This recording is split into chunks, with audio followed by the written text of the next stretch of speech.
নন্দীগ্রামে অভিযোগ উঠল তৃণমূলে পার্টি অফিস দখল করে নিয়েছে বিজেপি। সকালে বিজেপির বিরুদ্ধে এই নন্দীগ্রামের পার্টি অফিস দখলের অভিযোগ ওঠা হয়, আর বিকেলে তালা ভেঙে সেই অফিস পুনর্দখল করেছে তৃণমূল, এমনটাই দাবি করে। আর এই নিয়ে ব্যাপক উত্তপ্ত পরিস্থিতি তৈরি হয়।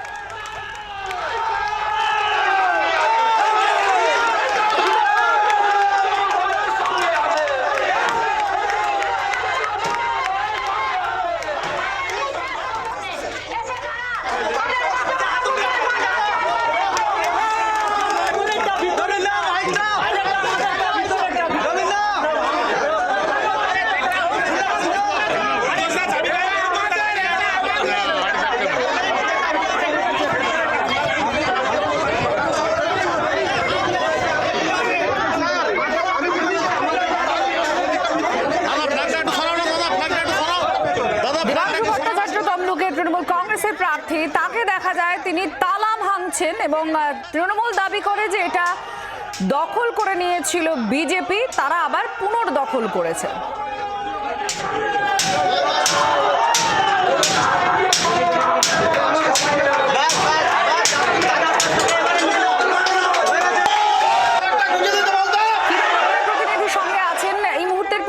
কিরণ, কি রয়েছে? কারণ যথেষ্ট উত্তপ্ত একটা পরিস্থিতি তৈরি হয়েছিল, তা এখন দু তরফের তরফ থেকে কি বলা হচ্ছে, প্রশাসনের কি বক্তব্য রয়েছে এই ঘটনায়? দেখো, চাপা উত্তেজনা এখনো রয়েছে, তবে যেটা সকাল 10:30টার সময় বিরুলিয়াতে, নন্দীগ্রাম বি ব্লকের বিরুলিয়াতে একটি পার্টি অফিসে বিজেপি ক্ষোভ প্রকাশ করে বিক্ষোভ দেখিয়ে পার্টি অফিসে ফ্ল্যাগ বেঁধেছিল এবং তালা লাগিয়ে দিয়েছিল।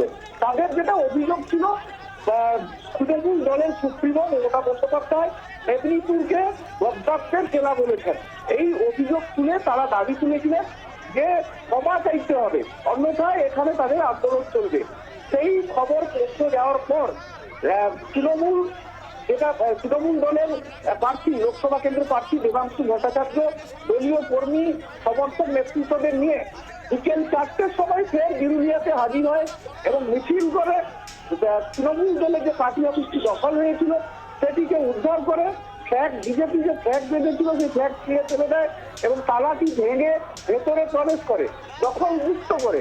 এবং প্রেস মিট করে তিনি বলেছেন যে যদি কোনো বক্তব্যে ভুল থাকে বা কোনো আপত্তি থাকে তাহলে প্রতিবাদ করুন, নির্দিষ্টভাবে প্রতিবাদ করুন এবং প্রশাসনিক ভাবে এখানে যা জানাবেন জানিয়ে প্রতিবাদ করুন।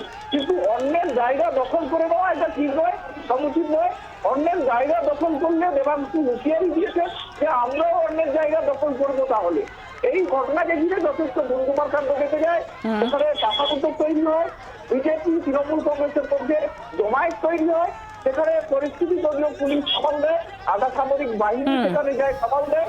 পরে তৃণমূল কংগ্রেসের পক্ষ থেকে 7 জনের বিরুদ্ধে, বিজেপির 7 জনের বিরুদ্ধে নন্দীগ্রাম থানায় অভিযোগ দায়ের করা হয়েছে।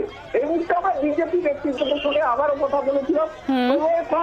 যিনি নেতৃত্ব দিয়েছিলেন এলাকার বিজেপি নেতা তথা তমলুক সাংগঠনিক জেলার সহসভাপতি, তিনি জানিয়েছেন তার বক্তব্যে অনড় তিনি, ক্ষমা চাইতে হবে, দফায় দফায় আন্দোলন চলবে।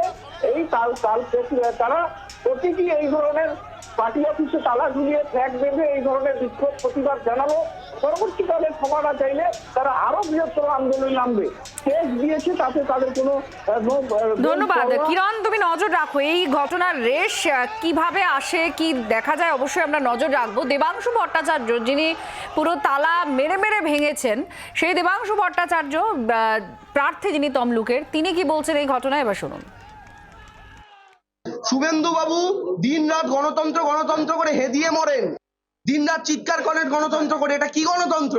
একটা রাজনৈতিক দলের পার্টি অফিস, সেই পার্টি অফিসে তারা তালা লাগাবেন, সেই পার্টি অফিসে তাদের পতাকা লাগিয়ে দেবেন। এই জিনিস যদি তৃণমূল কংগ্রেস করা শুরু করে পশ্চিমবঙ্গের প্রত্যেকটা জেলায়, তাহলে ভারতীয় জনতা পার্টির একটা ওই কলকাতার মুরলীধর লেন বাদ দিয়ে আর একটা পার্টি অফিস গোটা পশ্চিমবঙ্গে থাকবে। আমরা কিন্তু সেই পলিসিতে বিশ্বাস করি না। বাংলার আওয়াজ, বাঙালির আবেগ, জি 24 ঘন্টা।